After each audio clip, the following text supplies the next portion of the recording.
Un 0,6% registró el índice de precios al consumidor en septiembre, según informó el Instituto Nacional de Estadísticas, una cifra que es muy superior a lo proyectado por el mercado. Para profundizar en este tema y otras materias de la economía, nos acompaña Alejandro Puente, economista y académico de la Universidad Santo Tomás. Alejandro, bienvenido a Canal 24 Horas. ¿Cómo te va? Buenas tardes. Hola, buenas tardes Andrés, gracias por la invitación. Lo primero, Alejandro, a ver, un 0,6% quizás la gente en su casa no le diga mucho, pero es un IPC muy alto, el doble de lo esperado. ¿Cómo se traduce en fácil? Un número que quizás la gente en la casa no le refleje tanto. Bueno, una forma de verlo es que habitualmente esperamos una inflación en torno a 3% en el año.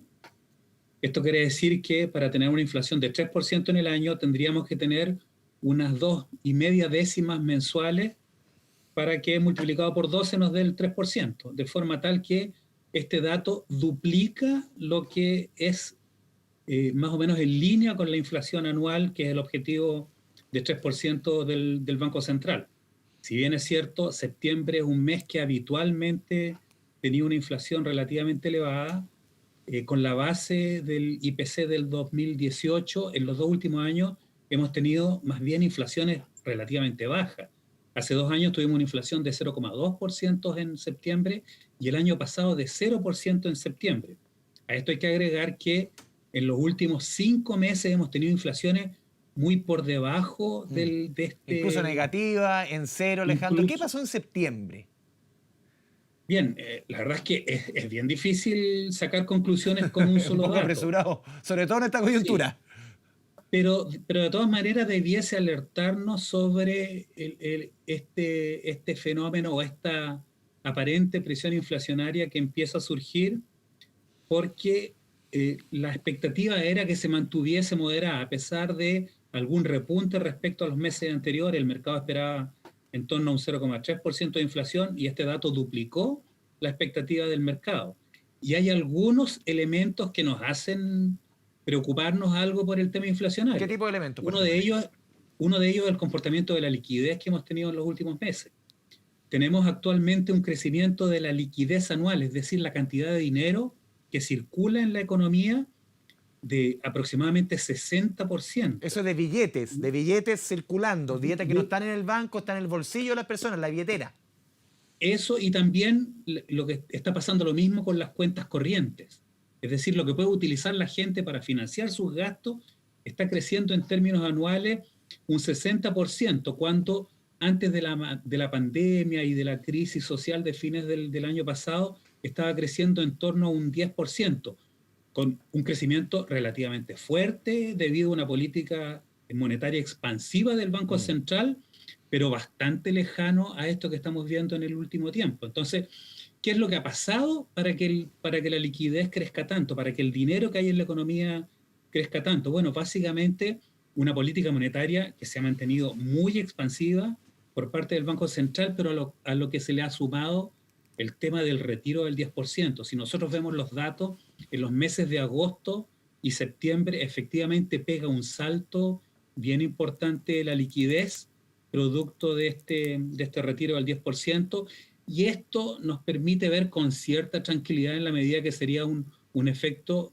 que debiese ser transitorio, pero que si tiene efectos de segunda vuelta, si se repite, puede implicar una aceleración Alejandro, inflacionaria que es bastante indeseable. tú mencionabas el tema del dinero circulante, que es mayor, un 60%, lo ha entregado la cifra del Banco Central. Incluso también las mismas cifras del Central, hacíamos un reporte hace algunos días. La impresión de billetes creció un 45% en nuestro país. También cifras del Instituto Emisor.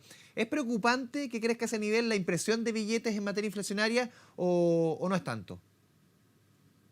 De hecho, es un efecto esperado, es decir, el Banco Central lo hace a propósito para Ya. mantener baja la tasa de interés, que es como el precio del dinero, y para de alguna manera estimular la demanda y recuperarnos de la recesión en que está la economía. Sin embargo, estas políticas expansivas tienen un límite, y el límite viene dado por hasta qué punto efectivamente el aumento de la demanda cierra la brecha del producto, vale decir la diferencia con la oferta de bienes, y podemos tener un crecimiento sin inflación. El riesgo es que se mantenga restringida la oferta, estimulemos la demanda y que el efecto, más que un estímulo al crecimiento del PIB y de la economía, termine siendo un estímulo a la inflación. Y hay una cosa en que todos los economistas estamos de acuerdo, que a largo plazo la inflación es un fenómeno monetario, depende de la cantidad de dinero que hay en una economía. En el corto plazo no necesariamente, y de hecho nosotros podemos ver eh, situaciones similares a la actual en el pasado, como fue la crisis subprime, donde a pesar de una política monetaria muy expansiva, también con una tasa de interés de referencia del Banco Central de 0,5%, tuvimos en el año 2009 una inflación negativa de menos 1,4%. Y lo que veníamos viendo era de alguna forma coherente con ese fenómeno. Sin embargo, debemos entender que esta es una crisis bien distinta, donde no solamente hay una contracción de la demanda agregada, sino también hay una contracción de la oferta. Y por eso, si bien es cierto, hemos tenido inflaciones muy bajas mensuales, no esperábamos una deflación. Y hay un cierto, o había un cierto consenso de que íbamos a cerrar el año con una inflación en torno a 2%. Pero este dato nos enciende una alerta. Y a esto que te mencionaba con respecto al retiro del 10%, hay que agregar el comportamiento del tipo de cambio. Hemos tenido un tipo de cambio que se ha depreciado muy Ha fuerte estado casi en en los los últimos 800, días. llegó a superar los 800 los últimos días. Exactamente. Y si miramos la composición de los índices, hay un índice que se llama el índice de los bienes transables, Sí. que son básicamente los bienes que importamos, y tenemos que recordar que alrededor de la mitad de los bienes que consumimos son importados. De hecho, es algo más de la mitad. En consecuencia, si tenemos una depreciación del tipo de cambio, se van a encarecer los bienes Alejandro. importados. Y de hecho, en septiembre, la inflación del IPC, o medida por el IPC de los bienes transables, fue de 1%, incluso casi el doble de la inflación general. Por lo tanto, esos dos factores hay que mirarlos con bastante cuidado. Lo que está pasando con la liquidez y lo que está pasando con el tipo de cambio, porque efectivamente hasta ahora podemos suponer que, dada la holgura de capacidad, esto que llamamos la brecha del producto, los economistas, todavía podemos estar relativamente tranquilos con el problema inflacionario. Pero si estos saltos en la inflación se traducen en efectos de segunda ronda, contaminan otros precios, y aquí también hay que recordar que una cantidad bastante grande de los precios de la economía en el mes de septiembre tuvieron un aumento. Si tenemos ese fenómeno, se repite, podemos entrar en un ciclo bastante desfavorable, con estancamiento e inflación, cosa que no veíamos hace mucho tiempo. Pero todavía, La reitero, estanflación, como le dicen. está inflación, pero por ahora, reitero, no podemos hacer proyecciones a partir de un Sí. solo dato. Es bueno Alejandro. seguir viendo la evolución de la inflación. Sí, hoy día también se entregaron cifras junto con el tema del IPC, cifras del empleo de la Universidad Católica. ¿Cómo ves tú, por lo menos en términos, porque se ha mencionado mucho de parte de los expertos, que más que fijarnos en el guarismo que es el desempleo, hay que fijarse en la ocupación? Hay muchas personas que salieron de la fuerza laboral, que no están dispuestas a buscar trabajo, y obviamente aquí cambia un poquito la forma de mirar, el foco en las cifras de desempleo. Pero hemos visto, por lo menos en las cifras de la Católica, que entre julio y agosto se crearon 312.000 empleos, o hay 312.000 ocupados más. Y entre agosto y septiembre, 124.000 empleos más. ¿Es una señal clara de que esto está mejorando, o hay que tener cautela, Alejandro? A mí me hubiese gustado que el segundo mes que mencionaste fuese más fuerte la creación de empleo, en agosto. Ya. Porque estamos viendo una apertura gradual de la economía, del encierro en el que hemos estado sometidos, y en consecuencia debiésemos ver una mejora en los datos de empleo, una recuperación de estos. Hay distintas cifras, pero por lo menos unos 2 millones de empleos que se han perdido de alguna forma.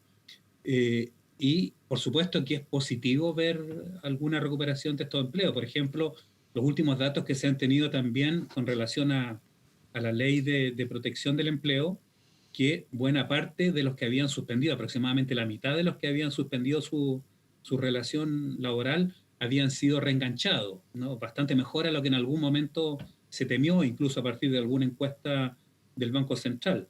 Pero ciertamente debemos esperar todavía una mayor recuperación porque el número de empleos que se perdieron y la gente que incluso salió de la fuerza de trabajo, vale decir que ni siquiera está buscando empleo, es muy grande. Ahora, la apertura económica permite efectivamente que se recupere el empleo, sobre todo el empleo informal. Sí. Y lo que necesitamos es que se recupere también el empleo formal. Y en ese sentido es muy importante los planes de subsidio al empleo que se Pero han están tenido, perdón Alejandro, han implementando. tenido poco enganche de parte, por lo menos los números que entregaban los primeros días, se publicaron hoy día en el diario El Mercurio, 25.500 más o menos Sí, peticiones en diferentes empresas, concentrado en mujeres, pero ha tenido poco enganche. Es preliminar, llevamos poco tiempo, pero llama la sí. atención.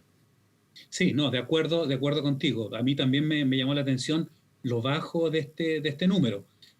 Sin embargo, debemos entender que estamos en una situación que muchos de estos empleos que se han perdido no pueden ser todavía recuperados o reenganchados porque se mantienen restricciones. Si bien es cierto, están empezando a operar muchas actividades como es el comercio, algunos servicios, particularmente restaurantes y hoteles, que son actividades que emplean mucho. De todas maneras, están a media marcha.